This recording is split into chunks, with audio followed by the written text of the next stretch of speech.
chers amis. La dernière fois, nous avions commencé à réfléchir sur la création invisible, le monde des anges. Nous avions vu que le mot ange désigne non pas une nature, mais une fonction, celle de serviteur et de messager. Essayons d'approfondir cela grâce à l'Écriture sainte, pour mieux entrer dans la contemplation de la bonté de Dieu pour nous. Les anges sont présents tout au long de l'histoire humaine, annonçant de près ou de loin le salut promis par Dieu et servant à la réalisation de ce salut.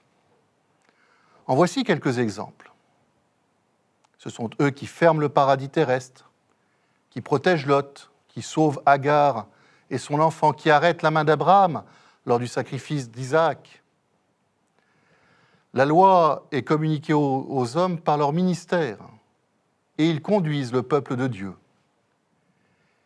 Ils annoncent naissance et vocation, ils assistent les prophètes. C'est un ange qui guide le jeune Tobie tout au long de son voyage pour rechercher une épouse. Enfin, c'est l'ange Gabriel qui annonce la naissance du précurseur et celle de Jésus lui-même.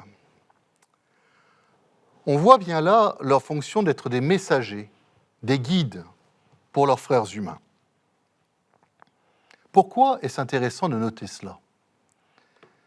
Eh bien, parce que l'action des anges, rapportée par toute la Bible, continue aujourd'hui. Nous sommes toujours sous leur protection et leur influence.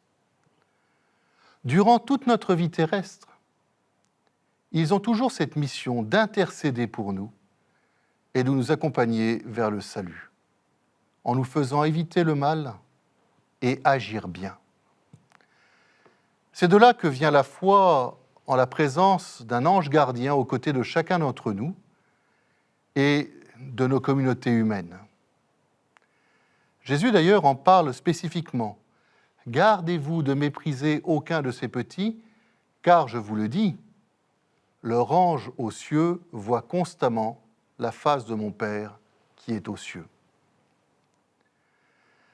Saint Basile dit que chaque fidèle a à ses côtés un ange comme protecteur et pasteur pour le conduire à la vie. Dès ici-bas, la vie chrétienne participe, dans la foi, à la société bienheureuse des anges et des hommes, unis en Dieu. Nous oublions hélas trop souvent de prier ces compagnons de route qui nous aiment pourtant d'une façon incroyable. Il y aurait à remettre en valeur cette présence des anges gardiens. Notre siècle a, sans doute par trop de rationalité, perdu là un trésor précieux pour la vie spirituelle. Ces mêmes anges sont bien sûr présents dans toute la vie de Jésus. Le Christ est le centre du monde angélique. Ce sont d'ailleurs 16 anges à lui, comme il le dit lui-même, quand le Fils de l'homme viendra dans sa gloire avec tous ses anges. Ils sont à lui parce que créés par et pour lui. Car c'est en lui qu'ont été créées toutes choses, dans les cieux et sur la terre, les visibles et les invisibles, trône, seigneurie, principauté, puissance, tout a été créé par lui et pour lui, dit saint Paul.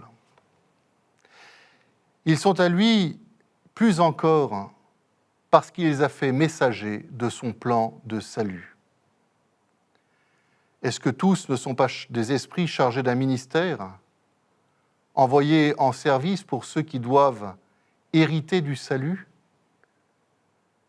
Et on peut dire que de l'incarnation à l'ascension, la vie du Christ est entourée de l'adoration et du service des anges. Ainsi nous dit la lettre aux Hébreux, lorsque Dieu introduit le premier-né dans le monde, il dit que tous les anges de Dieu l'adorent. Leur chant de louange à la naissance du Christ continue de résonner dans la louange de l'Église. Gloire à Dieu au plus haut des cieux. Les anges protègent l'enfance de Jésus, le servent au désert, le réconfortent dans l'agonie à Gethsémani, alors qu'il aurait pu être sauvé par eux de la main de ses ennemis, comme jadis Israël. Ce sont encore les anges qui annoncent la bonne nouvelle de l'incarnation et de la résurrection du Christ. Ils seront là, au retour du Seigneur, qu'ils annoncent au service de son jugement.